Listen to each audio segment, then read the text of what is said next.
Welcome to the first season of Beaton's 3 in 30 webinars. Today's subject for exploration is turbulence in professional services will intensify, how to win in a changing environment. As with previous webinars, should you have any questions, please use the chat function and don't hesitate to like the webinar if in fact that is true. To assist us in today's analysis, we have two guests, Fraser McNaughton, Chief Marketing Officer of Grant Thornton, and Sam Nickless, Chief Operating Officer of Gilbert Tobin. Gentlemen, if I could throw to you for a brief personal introduction before we proceed. Fraser? Sure, thanks, Paul. And hello, everybody. As Paul said, my name's Fraser McNaughton. I'm the CMO at Grant Thornton, where I've been for the last 11 years. I'm also the president of ICON. And for those of you who don't know who ICON are, we're in effect, we're the industry body for our business development, sales, marketing, and comms people across the APAC region. And it's really pleasing to see that there's many of our members on this webinar today. Looking forward to the conversation, Paul. Cheers. And Sam? Oh, hi, Paul. Hi, Fraser. Hello, everybody. My name's Sam Nickless. I'm a partner and the Chief Operating Officer at Gilbert Tobin, the law firm. I've been at G&T for about 6 years, and I have a law degree, but I've never actually practiced as a lawyer. I did a bunch of other things in between in consulting and executive roles before coming back to the law at G&T in my current role. So good to be here. Thank you. So welcome, gentlemen. And what we have, of course, given that introduction, is some very deep experience in accounting, BD marketing, and more broadly in the Chief Operating Officer role with G&T, with also some corporate background. So moving then straight into the presentation itself, we're going to talk today about what we believe are 6 important trends in professional services. COVID, commoditisation, digital transformation, globalisation, industry restructuring, new business models. Now, none of those will be a surprise to anybody on this webinar, I'm sure. As always, Beaton will bring some research to the table to inform the conversation, and then we'll look for commentary from our guests. So just throwing then first to you, Fraser, how do you see these kind of trends being connected in the kind of accounting space? Are they connected? Are they all separate? Are they in fact trends? Are they just permanent features, do you think? I think there's probably a mix, Paul. Speaking from our experience at the moment, numbers 1 and 3 have certainly been where we've been spending the vast majority of our time over the last couple of years. And thankfully, we did spend a lot of time in number 3, so we were ready for number 1 when it happened. But yeah, I think definitely a mix. Commoditizations will come to continues to be an issue for many accounting firms that we try to fight against, if you like. Which we'll talk about further. And Sam? Yeah, well, look, I think if you look at the list of the factors there, they probably range a little bit from the top ones being a little bit more about optimization and just sort of kind of incremental change that we'll have, down towards 5 and 6 are actually about sort of really more fundamental changes to what we do and actually transforming the services that we deliver. Because I think the others are going to be taking the existing services and actually delivering them in new ways. So I guess to me that looks a little bit like a spectrum from the sort of nearest term to some of the bigger long-term trends.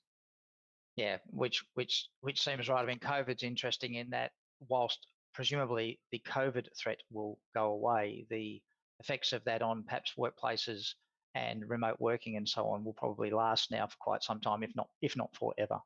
So the very first slide in our presentation talks to some of the research Beaton did in the COVID time period last year, where we asked clients whether particular purchase decisions were being informed in a different way as a consequence of COVID. And this chart shows us that in the blue bars are pre-COVID, the relative importance of decisions around responsiveness on the left-hand side and price on the right-hand side, and the red bars are post-COVID. So in summary, what this chart tells us is for accounting and consulting and for built environment, the relative importance of responsiveness has slightly increased during COVID, and for law firms it stayed roughly the same. But the more interesting observation, I think, on this slide is that the relative importance of the purchase decision of price during the COVID period has reduced for all 3 categories. I guess the question for the panel is, A, has that been your experience? So I'm going to go with two questions here. A, has that been your experience? I guess B, do you think this is something that will continue, or as COVID becomes less of a kind of daily thing for us, whether that will revert? So Sam, let's go with you first this time. Yeah, well, look, it's interesting data because it does feel a little bit counterintuitive, I guess, to the extent that you might be expecting that clients were feeling their own cost pressures during COVID and may therefore have been a bit more sensitive on price. But I guess, particularly in the early phase where it was very much an emergency for most people, I guess there was a lesser focus on the immediacy of price and more on who can I get to respond and who can answer those immediate questions that I've got. So I think in that early phase of COVID, what our clients were looking for is, can I get the expert on the phone this afternoon and help me solve this problem that I've got? And perhaps the discussion was a bit less about price. I think as things have normalized and the type of work has got longer term and larger scale, I think price is still very important. But I think what people are obviously looking for is that value as well as just the headline pricing. Yeah, and I think when we spoke previously about this, Sam, I opined that during COVID, partners were spending more time at home, and as a consequence, less time doing kind of meetings that weren't to do with clients, less administrative type work, if you like.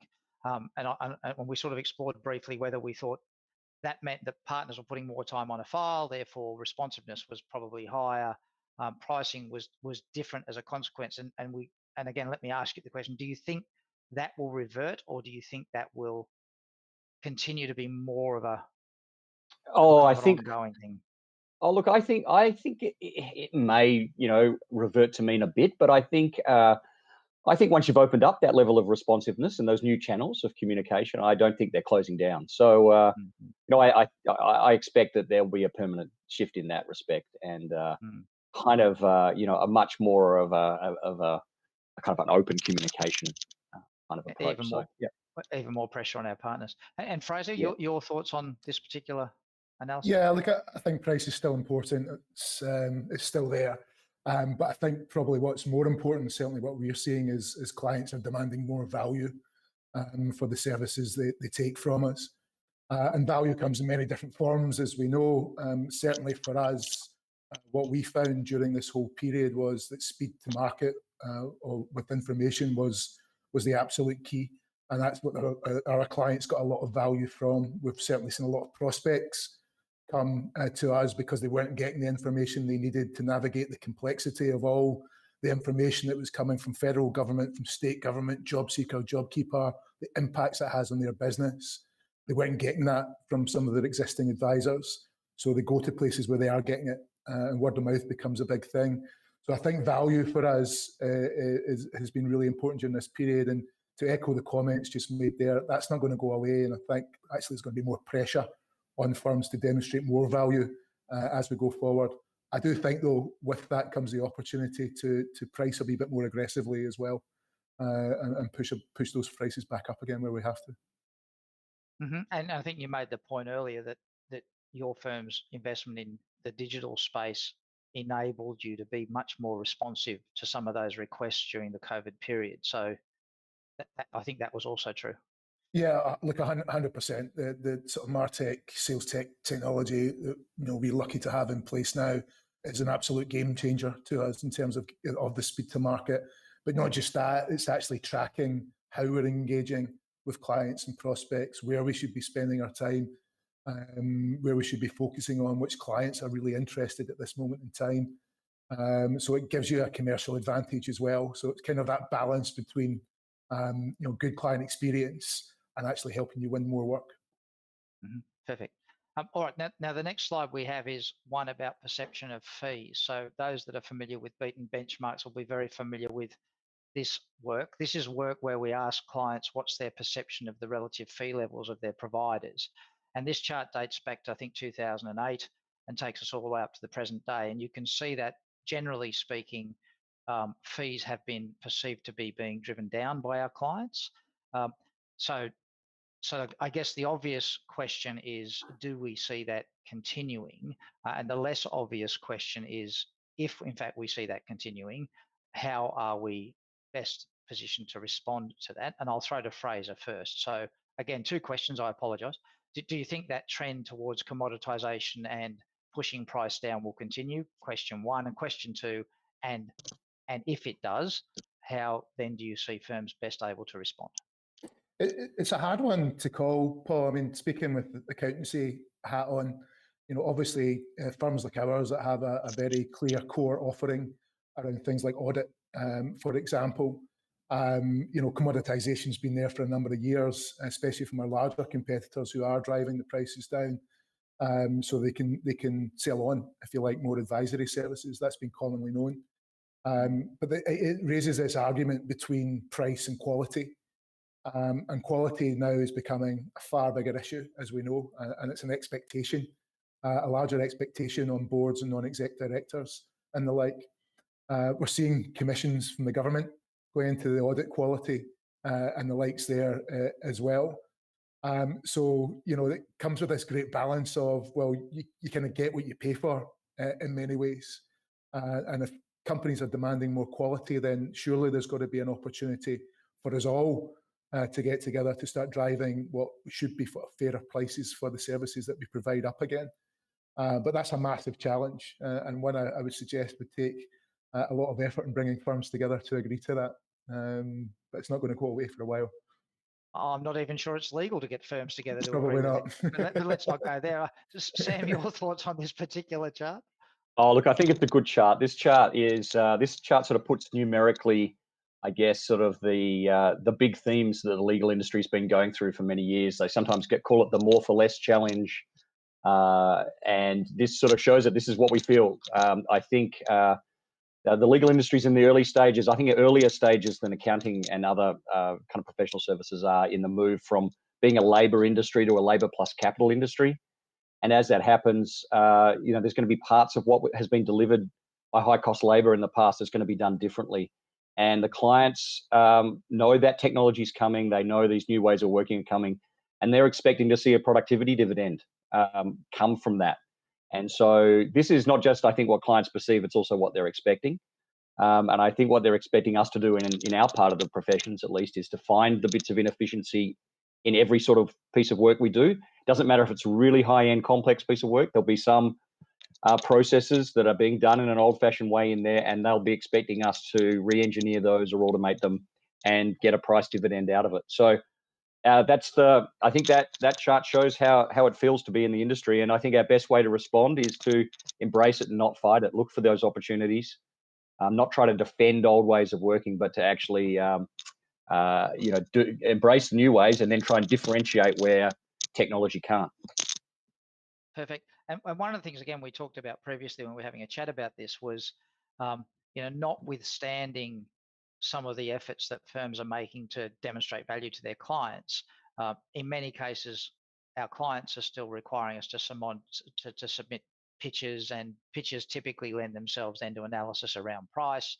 And we kind of explored this idea around, well, how do you differentiate your value proposition in a pitch where fundamentally, and I was excluding government from this conversation, of course, very different there, but how do you fundamentally differentiate your value proposition in a pitch environment when we know that the focus is often in those environments on price? And we had, I thought, an interesting chat about that. So Fraser, if you could just reflect on that for a moment, because I think Grant Thornton's done some interesting stuff in limiting where it targets in order to better address that issue. I think this comes down to your client take-on procedures and being really clear about where you can actually add value. I think we've come from the past of that essentially going for every piece of work that moves. And as I said before, there's some linkages there to how partners are rewarded and what's in their balanced scorecards, but we can go into a whole new different subject if we can explore that one even further.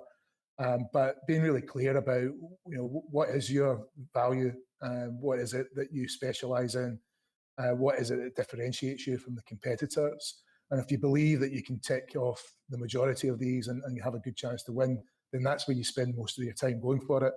It is the classic go no go mentality. Mm-hmm. But if it's within your client take on procedures as well, but it's not just done from a BD lens, it's actually done from a firm growth lens. You can sort of give yourself more chance of winning the clients that matter most to you. And Sam, in the legal environment where growth for its own sake often is a bit more of a driver, I think the accounting firms are probably a little bit more sophisticated in this space. How are you seeing the law part of our kind of professional services group responding to this particular challenge? Yeah, I mean, I think demonstrating value has been one of those challenges for our profession for some time. And in-house teams have that same issue as well when they're demonstrating their value to the business in the sense of how do you kind of sum up what a good result is versus what isn't, and the costs involved in it. I think I really agree with what Fraser was saying there. I think it's like any piece of strategy. It's picking the markets you're going to compete in, and ensuring that you've got the best people and the best proposition in those. Sometimes, although sadly, we on the marketing side of our business, or the BD side, have to pull out a lot of stops when it gets to the pitching. Often by the time you get to a pitch, it's almost too late. Like then you do your best, right? You're going to show it, and it's all, you can't not put it forward. But by the time you're being forced to pitch, maybe your value proposition hasn't been fully seen. So as much as possible, trying to not be in that as much as sometimes you get forced down there. And that takes you... You agree, Fraser? Yeah, 100%. And that takes you back to the link with the technology now. Technology is now enabling us to see where we've got white space and where we should be channeling all our energies into. And if we can hit those people, those clients, those prospects first, well before you get to pitch, certainly part of that conversation earlier before they get to pitch levels, then you've got a far better chance of winning. There's an interesting... There's somebody just put I saw there was a thing on the chat just saying most firms still pitch for everything, which is why BD professionals often say that the one goal in their career is to do less pitching. It's pretty soul destroying when in a way, when they know they're not going to win. Yeah, it is. I mean, that go no decision. Sam, you're surely not suggesting that law firms pitch for stuff they don't know, they don't think they're going to win. That can't. Sorry, let's not go there. Yeah, I mean, interesting chat comment though. Of course, a lot of BD professionals are certainly spending a lot of their time doing pitches, and I think the point here is, and an obvious one, of course, the way that you extract value is typically in the conversations long before the pitch and not the pitch document itself. So, and that's kind of where this landed, I think. If you're dealing with procurement teams, you've got to have a good pitch document, because they're going to tick the box and give you a score out of 4 for your headings. And so that's an issue, unfortunately. I think we can do a whole new webinar on just this subject, don't you think? We'll set up another one. There is a massive CX element to that as well. If you've got your client experience program in place, and you've got clients not only advocating for you on your behalf, but also not going anywhere else for other services, and staying sticky and loyal to you, you're going to be doing less pitches. So there's linkages all over the place. Yeah. As exciting as all this is, we have to move on. The next slide talks about needs that are still needs that are still unmet unmet in the context of the client's perception. And the two things that seem still to be aggravating clients more than anything else are responsiveness, which is interesting given that the COVID research tells us that responsiveness is even more important, and lack of collaboration. Now, these two charts are only related to law and to built environment. So I'm going to do what is incredibly unfair and ask Fraser to tell us what he thinks might be the result for accounting should we do the same exercise there, and then ask Sam what he thinks about this particular chart. So Fraser.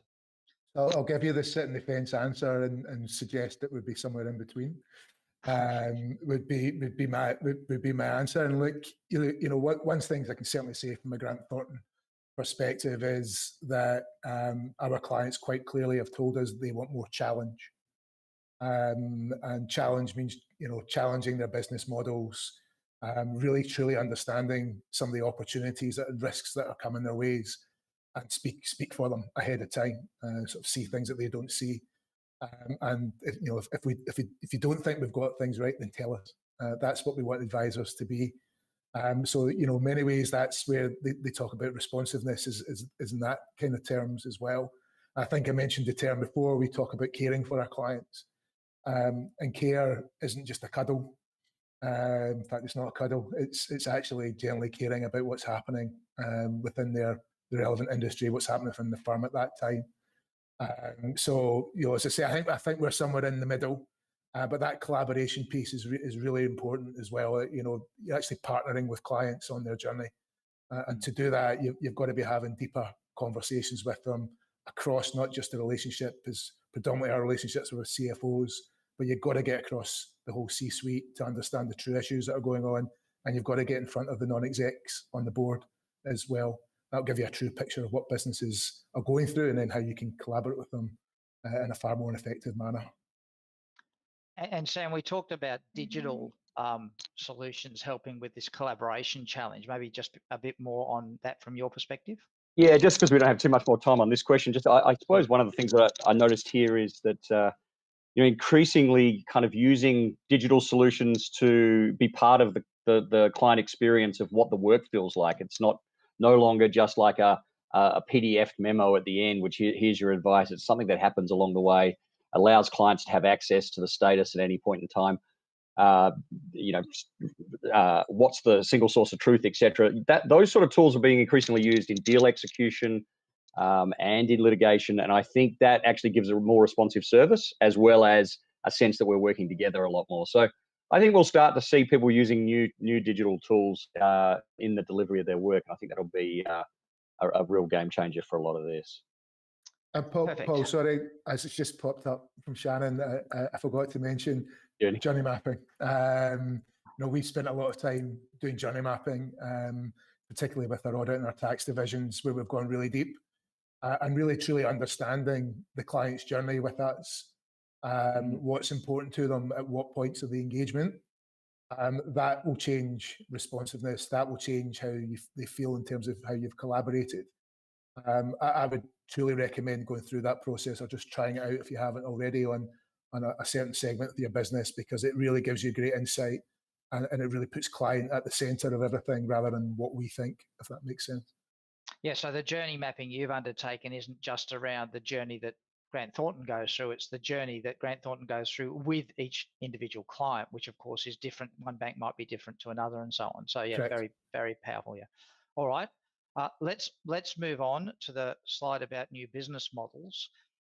This is a kind of interesting slide. All it really says is how difficult have firms found dealing competitively with new business models, and the blue bars are law firms, and they have fundamentally it's a measure. The bigger the bar, the easier it is that law firms have found competing with new business models.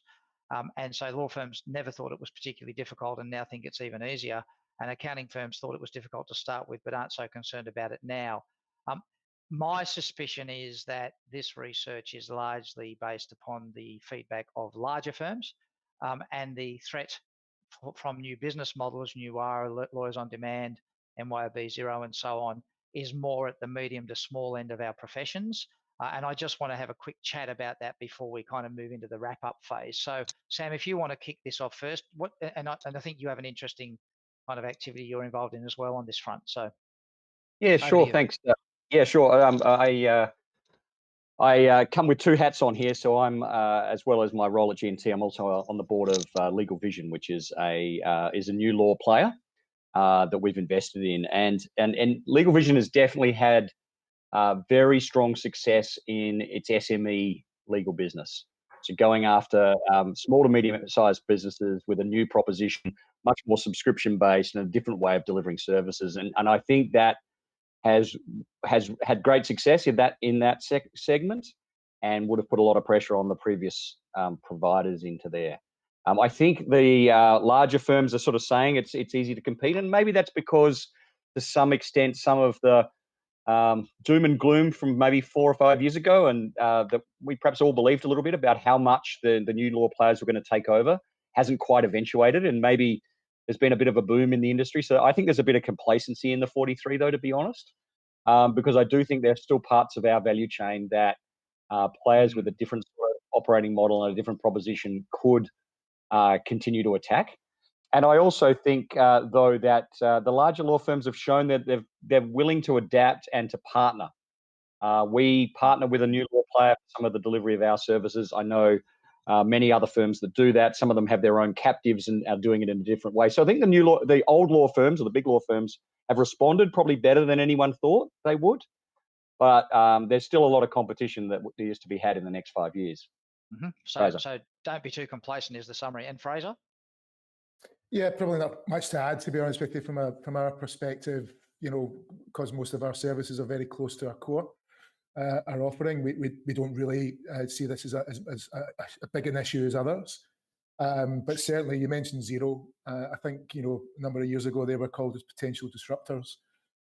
In some of the tax service offerings that they go, they're no longer disruptors; they're just there, and they're changing the way. So it is making us sharpen our minds about how we offer our services. That's for sure, and our investment in technology as well, across service lines as well. It's helping us sort of focus on that. Perfect. Which brings us to our promise, which is 3 big ideas in 30 minutes, and the next slide brings them up. And I'll just talk these through and then throw to Sam and Fraser to get their final views on the 3 takeouts. So the first takeout we'd like to share with you is: are you thinking about to what extent your services are being commoditized, and are you planning to counter that commoditization threat, if indeed it's happening to you, with superior client experience or something else, perhaps? The second of our 3 takeouts: are you sure that you're meeting all of your clients' needs? And if you're not, are you contemplating collaborating with them to identify how to better meet their needs? And our third takeout is: what can you learn from the new business model providers? Do you partner with them? Do you utilize them? Do you compete against them? Do you build your own? I guess is one of several options. So as we head into the final couple of minutes, gentlemen, I'll throw to you first, Fraser. Which of these, or which all of these, I guess, but where are you kind of focused? What do you think? Final comments from you. Yeah, sure. All important. Probably number 2 is the one that we have most focus on at the moment. This also comes back to the work we're doing around our whole client experience strategy. It's got many facets to it. But we truly believe if we're truly meeting the needs of our clients, then good things can happen from there. So that's our particular focus at the moment. But we've also got a focus on number 1 heavily as well. Perfect. Sam? Yeah, look, I think number 1's a big focus for us and in our industry. I think in the past, the normal reaction to commoditization was to kind of try to move up market, try to avoid commoditization by getting more complex. But I think you can't just retreat to the top of a slippery pole. And so I think countering it by getting client experience right and thinking about how to do things differently, whilst also embracing the fact that more productivity is needed, that's a big part. Number 3, I mentioned that earlier, we do partner with new providers and bring them into parts of our value chain and work with them. So that's probably those 2 ends of this. I think number 2 is something that doesn't go on a lot in the legal industry, with actual new solutions being identified. And I think that's somewhere where we all need to head as well. So we're probably coming from the 2 sides here, but we need to converge towards that middle one. But I think they're all good points. Perfect. Thanks, Sam. Well, we're in our final minute. So let me firstly thank the viewers of the webinar, and I'm sure there are many. So I hope you've enjoyed and found this session useful and sensible. We will develop a recording of this should you need it. Let me thank Fraser and Sam for their participation and their insights. I think incredibly valuable and useful. Important to mention, I think, that both Grant Thornton and G&T are finalists in this year's Client Choice Awards in their respective categories. So we actually are listening to people who are parts of firms that really know what they're doing in this space. And I merely need to introduce the next webinar, which is on March the 31st at 1 o'clock. How the banker, accountant, lawyer Trinity maximises value to clients of professional services firms, with another one of our partners, David Gurner, hosting that one. Thank you for your attendance.